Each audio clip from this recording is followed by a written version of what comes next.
Alright everyone, welcome to Dungeons of Dredmor.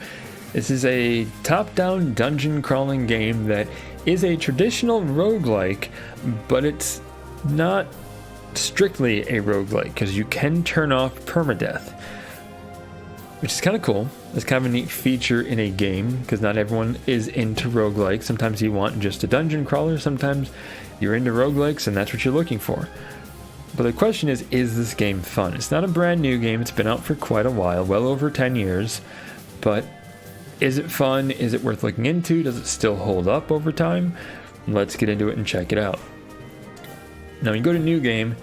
Right here's your options menu for difficulty and if you want permadeath on or not. So we choose medium difficulty, dwarvish moderation.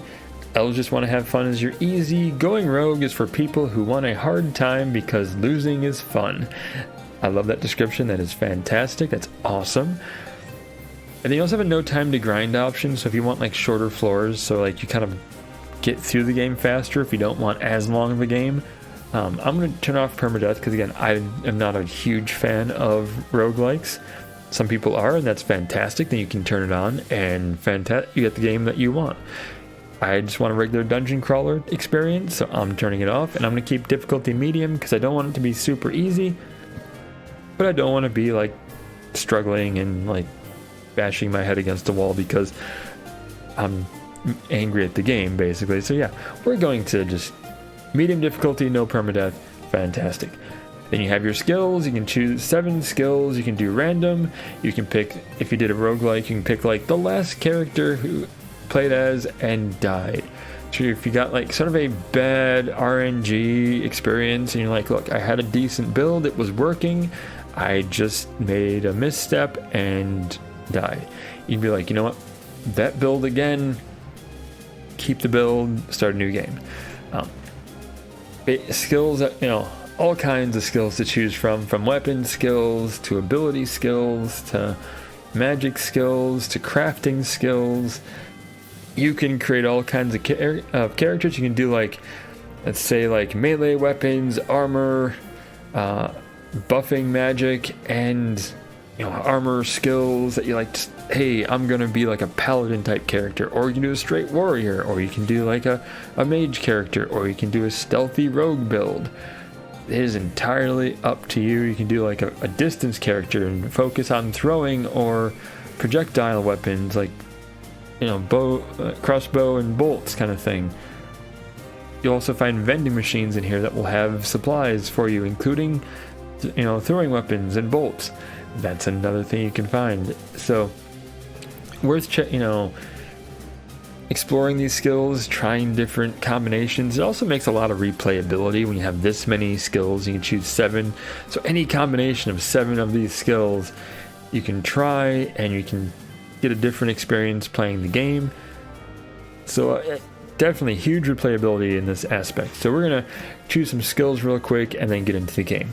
Pick your skills, pick your names. So we're gonna do our rogue, and we're going to choose a character, either male or female. So let's pick female for now, why not? Done. And now we get some stories, some backstory.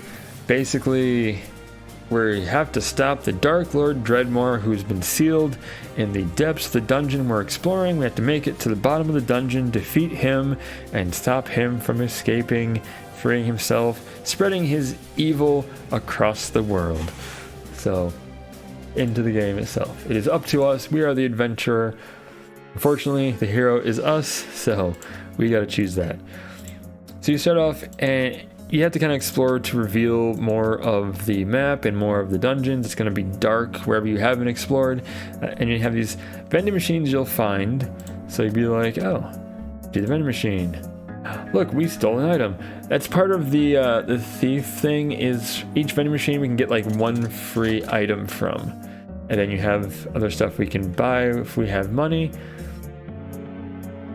The drink one, we can do that. Hey, we stole an item because we have the thievery skills. So from the vending machine, it's like, hey, we steal the item. And then you have other options you can buy as well from the vending machine. Alcoholic drinks restore your mana, whereas food will over time slowly restore your health.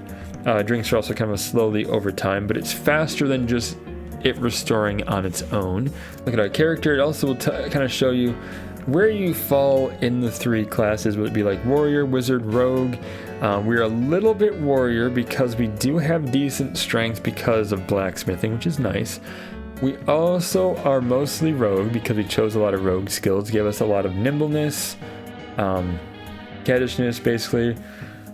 So we have a lot of rogue skills, really high skills that are in rogue. We're not very good in the sagacity or the wizard skills basically. Or stubbornness is our ability to like resist things basically. Kind of a monk skill, if you will. Now, one nice thing is, as a rogue character, we start off with lockpicks. If you don't have any lockpicks and you have a door that's locked, you can just kick the door repeatedly to get it open. You're not locked out of areas of the game because you don't have any lockpicks. But what you can do is just keep kicking, and as long as you're not like at 1 health, because sometimes you do damage your foot and it takes some health away, as long as that's not the case, just keep kicking and it'll open eventually.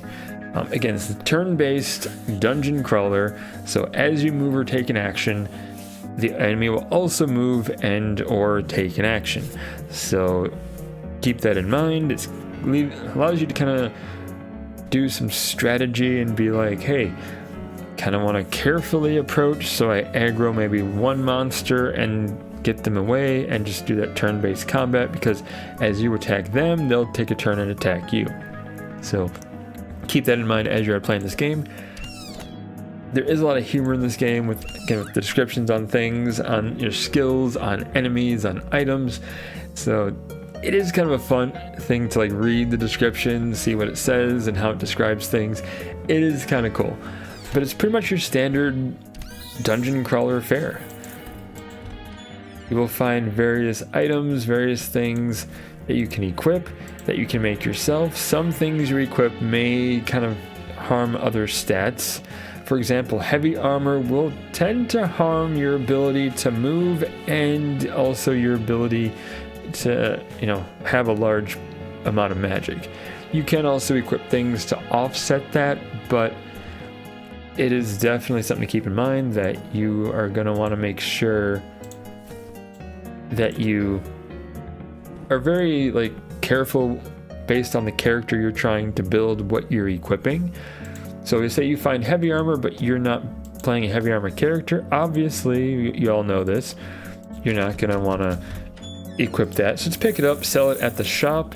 The shop you'll find is basically like a demon who's running it, has stuff you can buy, and if you click items from your inventory, drag it over to him, and he'll offer to buy it for you.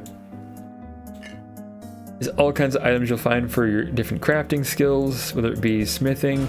You'll have stuff like that ore that you'll be able to turn into ingots. If you're not doing a blacksmithing skill, then just don't even bother with that. Don't sell them off. So basically, anything you don't use that's not part of your skill set, just sell it, get the money off of it, and you can go to the shop and buy what you do need. You also have food in this game.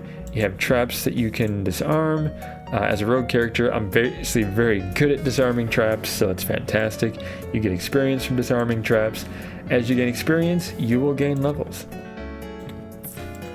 There's some food you'll be able to cook. You'll find grills in the game, and you can cook food like the steak right over here. Right now, it restores 6 health over time. If I cook it on a grill, it improves it, makes it better, and you'll restore more health over time. If you do have the ingot press and some skill at least, you'll be able to make grilled cheese sandwiches if you have bread and you also have cheese. So if you find bread and cheese, you can make a grilled cheese sandwich. And you get these little bird creatures. They will actually try to attack you, and they'll have eggs and nests. If you basically... we better run. We are not doing well. But yeah, if you basically get the eggs from them and you have eggs on you,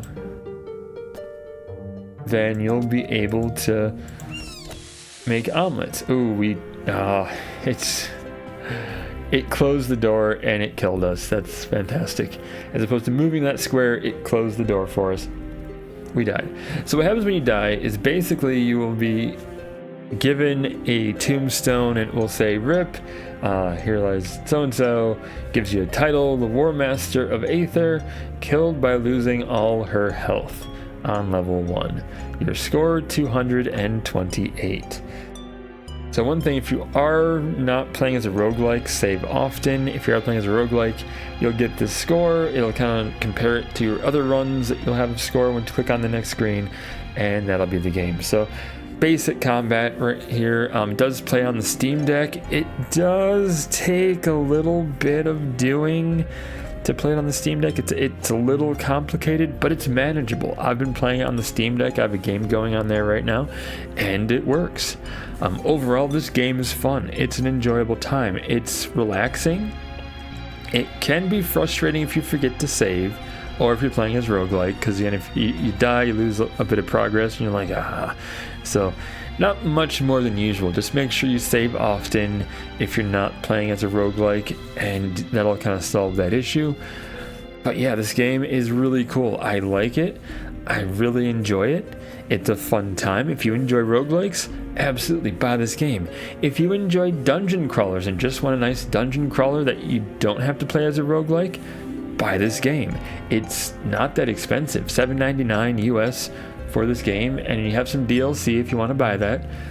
DLC increases the price like a little bit more, but you can often find a bundle price on the page for this game, and it's fantastic. So yeah, check the game out, play the game. It's a fun time. I enjoyed this. You're going to enjoy this too. But that's my review for this game. Check it out. I'll leave a link in the description down below if you want to check the game out for yourself, play it for yourself. Thank you all for watching. You're amazing. I appreciate every single one of you. We'll see you next time. Until then, stay awesome, and we'll see you then.